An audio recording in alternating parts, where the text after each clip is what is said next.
So ನೆಪೋಲಿಯನ್ನು ಒಂದು ಯುದ್ಧ ಮಾಡಲಿಕ್ಕೆ ಅಂತ ಆಲ್ಪ್ಸ್ ಮಹಾಪರ್ವತವನ್ನ ದಾಟಿ ಹೋಗ್ಬೇಕಾಗಿರುತ್ತೆ. ಸೊ ನೆಪೋಲಿಯನ್ ದಾರಿಲಿ ಹೋಗ್ತಿರ್ಬೇಕಾದ್ರೆ ಆಲ್ಪ್ಸ್ ಪರ್ವತದಿಂದ ಸ್ವಲ್ಪ ಹಿಂದೆ ಇರುವಂತಹ ಹಳ್ಳಿಗಳಲ್ಲಿ ಜನ ಹೇಳ್ತಾರೆ ಅವನ ಸೋಲ್ಜರ್ಸಿಗೆ, ಯಾರ್ಯಾರು ಆಲ್ಪ್ಸ್ ಮಹಾಪರ್ವತವನ್ನ ಹತ್ತಿದಾರೋ ಅವ್ರು ಯಾರು ಇಲ್ಲಿವರೆಗೆ ಜೀವಂತಾಗಿ ಬಂದೇ ಇಲ್ಲ ಅಂತ. ಸೊ ಇದನ್ನ ಕೇಳಿದಂತ ಎಲ್ಲ ಸೋಲ್ಜರ್ಸ್ ಕೂಡ ಶೇಕ್ ಆಗಿ ಹೋಗ್ತಾರೆ, ನಾವು ಬರಲ್ಲ ಅಂತ ಒಬ್ಬರೇ ಓಡೋಗ್ತಿರ್ತಾರೆ. ಸೊ ನೆಪೋಲಿಯನ್ ಅವರ ಸೋಲ್ಜರ್ಸ್ಗೆ ಸೈನಿಕರಿಗೆ ಕೇಳ್ತಾರೆ, ನೀವು ಯಾರಾದ್ರೂ ಆಲ್ಪ್ಸ್ ಮಹಾಪರ್ವತವನ್ನ ನೋಡಿದ್ದೀರಾ?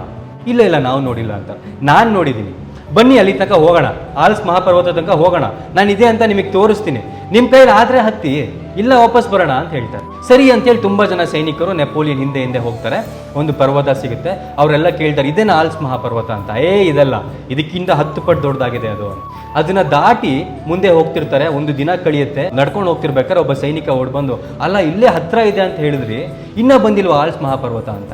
ಆಗ ನೆಪೋಲಿಯನ್ ಹೇಳ್ತಾನಂತೆ, ಅಯ್ಯೋ ದಡ್ರ, ನೆನ್ನೆ ಹತ್ತಿದ್ರಲ್ಲ ನೀವು ಒಂದು ಪರ್ವತವನ್ನ, ಅದೇ ಕಂಡ್ರು ಆಲ್ಪ್ಸ್ ಮಹಾಪರ್ವತ ಅಂತ. ಸೊ ಯಾವಾಗ ನಮ್ಮ ಮನಸ್ಥಿತಿ ಬದಲಾಗುತ್ತೋ ಆಗ ಪರಿಸ್ಥಿತಿ ಬದಲಾಗುತ್ತೆ ಅಂತ ದೊಡ್ಡವ್ರು ಹೇಳ್ತಾರೆ. ಸೊ ಯಾವ ಪರ್ವತವನ್ನ ಹತ್ತೋದಿಕ್ಕಾಗಲ್ಲ ಅನ್ಕೊಂಡಿದ್ರು, ಅವ್ರ ಮನಸ್ಥಿತಿಯನ್ನ ನೆಪೋಲಿಯನ್ ಬದಲಿಸ್ತಾ ಅವರೆಲ್ಲರೂ ಕೂಡ ಪರ್ವತವನ್ನ, ಯಾರಿಗೂ ಕೂಡ ಏನೂ ಕಷ್ಟನೇ ಅನಿಸ್ತಿಲ್ಲ, ಅಷ್ಟು ಸುಲಭವಾಗಿ ಹತ್ತೋಗ್ಬಿಟ್ರು. ಬಿಕಾಸ್ ಅವ್ರ ಮನಸ್ಥಿತಿ ಚೇಂಜ್ ಆಗಿತ್ತು, ಇದು ಮಹಾ ಅಲ್ಲ, ಇದಕ್ಕಿಂತ ದೊಡ್ಡದು ಹತ್ತದಿದೆ ನಾವು ಅಂತ.